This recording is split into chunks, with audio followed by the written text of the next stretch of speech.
pessoal, e hoje eu vou estar ensinando como fazer um avião de papel. Primeiramente, dobra ao meio.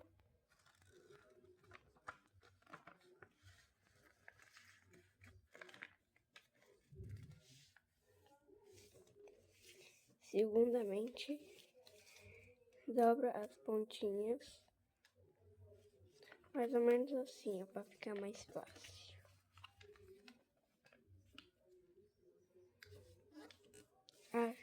Esquecendo de avisar, esse aqui é o primeiro vídeo em minutos do canal.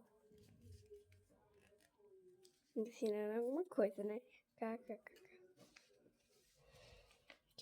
Terceiramente, vai olhar a folha e vai dobrá-la assim,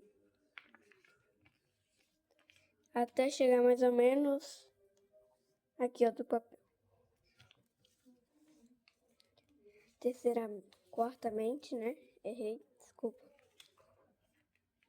Dobrar papel ao meio, assim, que nem a gente fez anteriormente.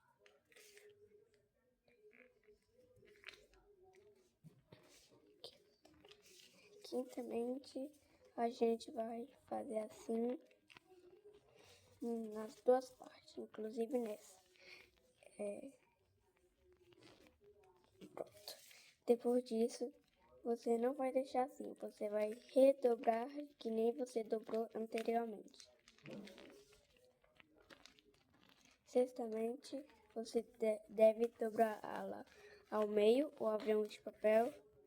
E para você fazer as asas, você vai dobrar assim, dos dois lados. E por último, para dar mais resistência do avião, faça as dobrinhas para dar ele voar mais. E tchau!